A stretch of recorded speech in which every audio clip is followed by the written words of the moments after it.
Hello! Ito po yung ating sweet capsicum. Napakadaming bunga. Hitik sa bunga. Ayan, hinog na yung iba, oh. Oh my gosh. Harvest na natin.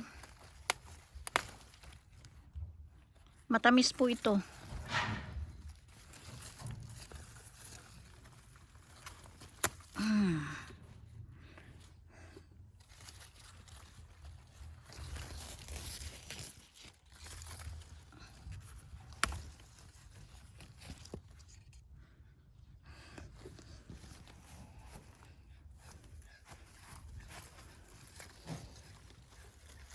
Kapag taglamig po yata, matagal silang hihinog.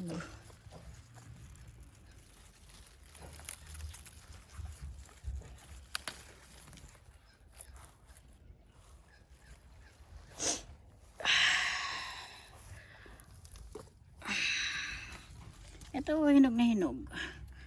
Kulay orange. Ayan. Pwede na, no? Halo sa ulam. Sobra-sobra pa nga. Dami talaga, oh.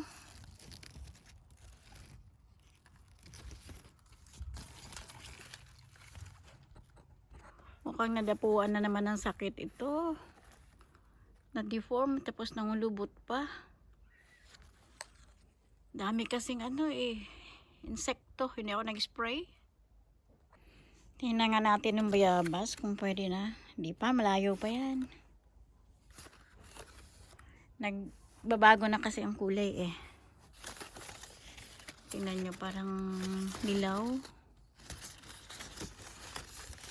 Baka hindi na yan lalaki. Kasi sa dami ba naman ang bunga sa isang maliit na sanga.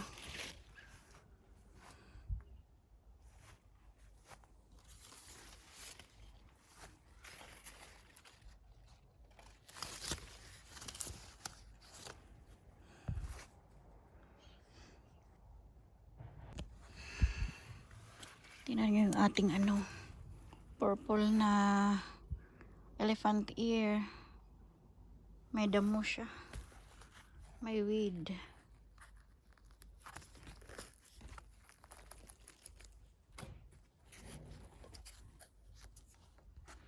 Napakaliit na sili. Ang daming bunga, oh. Sino may gusto? Harvest natin. Harvest natin. Malalaki siya. Malulusog.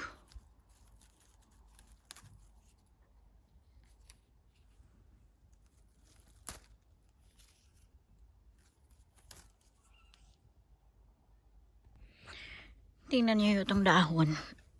Dahon ng lemon. Kaya pala nasisira.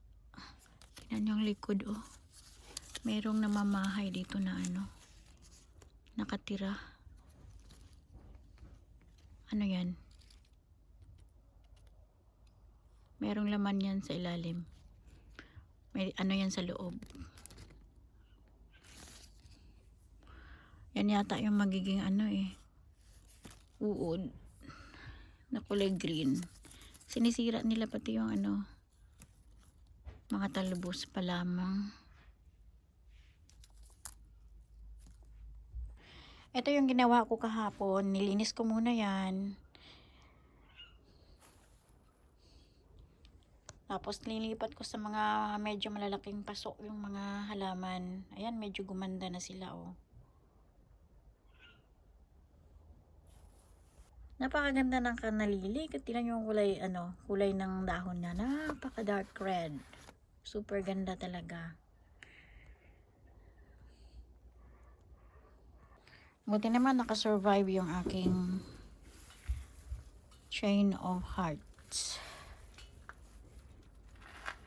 Kala ko hindi na siya makasurvive. Tingnan nyo to, oh. Yung loob niyan. Kaya pala hindi lumalaki eh. May snail. Mamayang gabi yan aatake. Itong bayabas ko, nagtataka ako bakit naging ganyan yung mga dahon, naging dilaw. Wala naman akong nakitang ano. Tapos, tingnan ko, bakit nagkaganyan? Yan pala, yung itim na yan.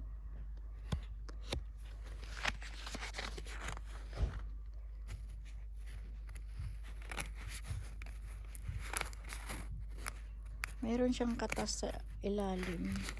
Pag pinisa mo.